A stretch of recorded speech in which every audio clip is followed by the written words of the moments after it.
Hi friends, ఈరోజు మనం discuss చేయబోతున్నటువంటి ముఖ్యమైన టాపిక్ ఏపీ హైకోర్టు బెంచ్ ఏర్పాటు గురించి. ఏపీ హైకోర్టు బెంచ్ను ఏర్పాటు చేయ గురించి మనం డిస్కస్ చేయబోతున్నాం. మన రాష్ట్ర శాసనసభ సమావేశాలు జరుగుతూ ఉన్నాయి. ఈ సమావేశాల్లో ఈ హైకోర్టు బెంచ్ ఏర్పాటు గురించి బిల్లును ప్రవేశపెట్టడం జరిగింది. ఈ బిల్లు ప్రకారం హైకోర్టు బెంచ్ను కర్నూలులో ఏర్పాటు చేయాలని నిర్ణయించడం జరిగింది.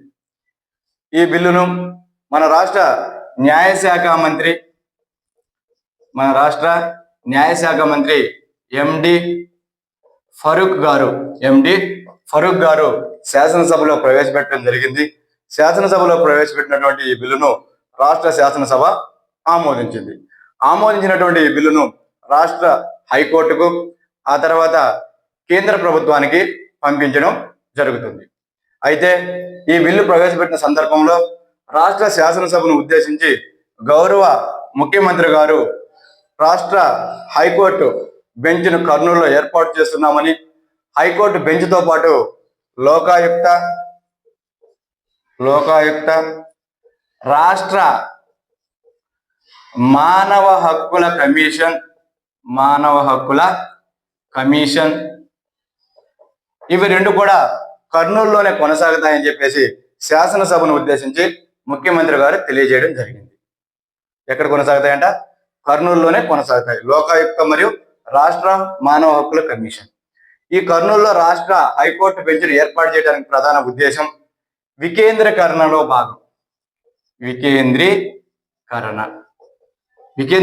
భాగంగా ఈ రాష్ట్ర ఏపీ హైకోర్టు బెంచ్ను కర్నూలులో ఏర్పాటు చేయడం జరిగింది. అదేవిధంగా మిషన్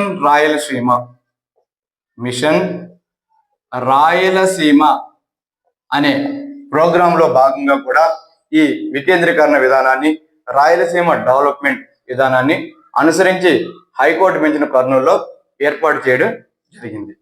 ఇక మన ఏపీ హైకోర్టు యొక్క హిస్టరీ కొంత చూడాలి.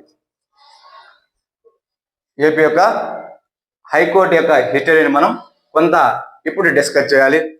మన మద్రాసు నుంచి 1953 అక్టోబర్ 1న ఆంధ్ర రాష్ట్రాన్ని ఏర్పాటు చేసుకున్నాం. ఎక్కడి నుంచి వెళ్ళిపోయాం మనం? మద్రాసు రాష్ట్రం నుంచి 1953 అక్టోబర్ 1న ఆంధ్ర రాష్ట్రాన్ని ఏర్పాటు చేసుకున్నాం. ఇలా ఆంధ్ర రాష్ట్రం ఏర్పడిన తర్వాత 1954లో గుంటూరులో హైకోర్టును ఏర్పాటు చేసుకోవడం జరిగింది. ఆనాటి ఆంధ్ర రాష్ట్ర రాజధాని కర్నూలు. హైకోర్టును ఎక్కడ ఏర్పాటు చేసుకున్నాం?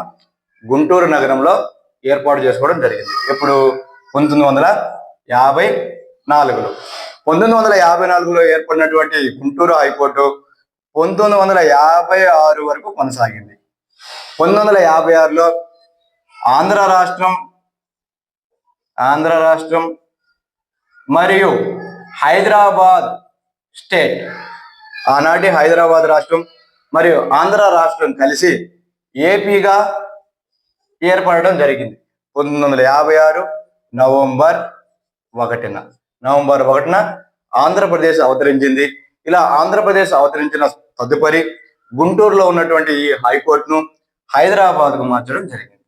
ఉమ్మడిగా హైదరాబాద్లో ఉమ్మడి ఏపీ హైకోర్టు ఏర్పాటు చేసుకోవడం జరిగింది 1956లో. అయితే ఇటీవల జరిగినటువంటి పరిణామాల్లో 2014 జూన్ 2న తెలంగాణ అనే ప్రత్యేక రాష్ట్రం ఏర్పడడం జరిగింది.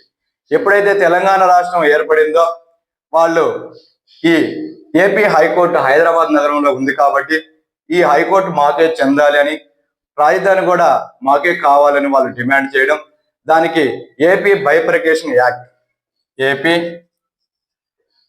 పునర్వ్యవస్థీకరణ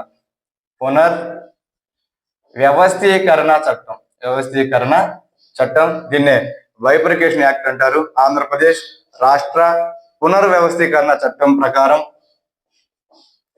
10 సంవత్సరాల పాటు హైదరాబాద్ అనేది ఉమ్మడి రాజధానిగా ఉంటుందని, అక్కడ ఉన్నటువంటి కోర్టు ఉమ్మడిగా ఆంధ్రప్రదేశ్ మరియు తెలంగాణకు ఉమ్మడిగా 10 సంవత్సరాల పాటు కొనసాగుతుందని చెప్పేసి ఈ బైఫర్కేషన్ యాక్ట్ లో తెలియజేయడం జరిగింది.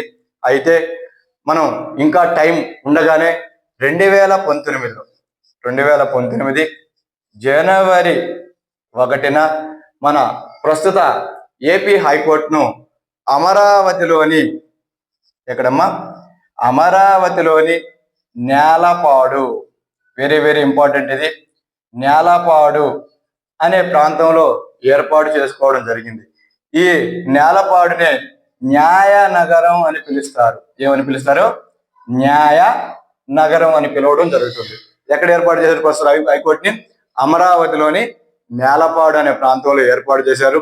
దానిని న్యాయ నగరం అని చెప్పేసి నామకరణం చేయడం కూడా జరిగింది. ఎప్పుడు ఏర్పాటు చేశారు? 2019 జనవరి 1న. అయితే అమరావతిలో ఈ హైకోర్టు ఏర్పడినప్పుడు మొట్టమొదటి ప్రధాన న్యాయమూర్తి ఎవరంటే హైకోర్టుకి సిహెచ్ ప్రవీణ్ కుమార్. ఈయన తాత్కాలిక ప్రధాన న్యాయమూర్తిగా పనిచేశాడు. తరువాత రెండవ వ్యక్తి ఎవరంటే శాశ్వత ప్రధాన న్యాయమూర్తి ఎవరంటే జేకే మహేశ్వరి గారు దీనికి శాశ్వత ప్రధాన న్యాయమూర్తిగా నియమితులవడం జరిగింది. ప్రస్తుతం 6వ ప్రధాన న్యాయమూర్తిగా ఎవరున్నారంటే ధీరజ్ సింగ్ ఠాగూర్. ప్రస్తుతం ఏపీ హైకోర్టు ప్రధాన న్యాయమూర్తి ఎవరంటే ధీరజ్ సింగ్ ఠాగూర్ గారు ఉన్నారు. ఇక మన ఆంధ్రప్రదేశ్ హైకోర్టు 1954లో ఏర్పడ్డప్పుడు 1956లో మార్పు జరిగినప్పుడు మన హైకోర్టు మొట్టమొదటి ప్రధాన న్యాయమూర్తి ఎవరంటే కోక సుబ్బారావు. మొట్టమొదటి వ్యక్తి ఎవరు? కోక సుబ్బారావు. ఎప్పుడు? 1954లో మన గుంటూరు హైకోర్టు ఏర్పడ్డప్పుడు మొట్టమొదటి హైకోర్టు ప్రధాన న్యాయమూర్తి ఎవరంటే కోక సుబ్బారావు గారు. ప్రస్తుతం ఏర్పడినటువంటి హైకోర్టుకి మొట్టమొదటి ప్రధాన న్యాయమూర్తి సిహెచ్ ప్రవీణ్ కుమార్ గారు. ఈయన తాత్కాలికంగా పనిచేశాడు. ఆ తర్వాత శాశ్వత ప్రధాన న్యాయమూర్తిగా జేకే మహేశ్వరి గారు నియమితులయ్యారు.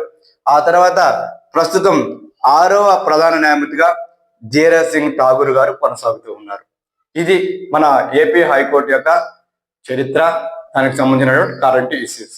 ముఖ్యంగా కర్నూలులో హైకోర్టు బెంచ్ ఏర్పాటు చేయడం, దీనితో పాటు కర్నూలులో లోకాయుక్త మరియు రాష్ట్ర మానవ హక్కుల కమిషన్ కూడా కొనసాగుతుందని చెప్పేసి మన రాష్ట్ర ముఖ్యమంత్రి గారు తెలియజేయడం ప్రస్తుతం వార్తల్లో నిలుస్తున్నటువంటి అంశం. దీని గురించి మనం డిస్కస్ చేయడం జరిగింది. ఇక నెక్స్ట్ వీడియోలో మనం భారతదేశంలో ఉన్నటువంటి హైకోర్టుల యొక్క చరిత్ర, వాటి యొక్క సంఖ్య, వాటి యొక్క విధానాలు ఎలా ఉన్నాయో నెక్స్ట్ వీడియోలో మనం డిస్కస్ చేద్దాం. ఓకే.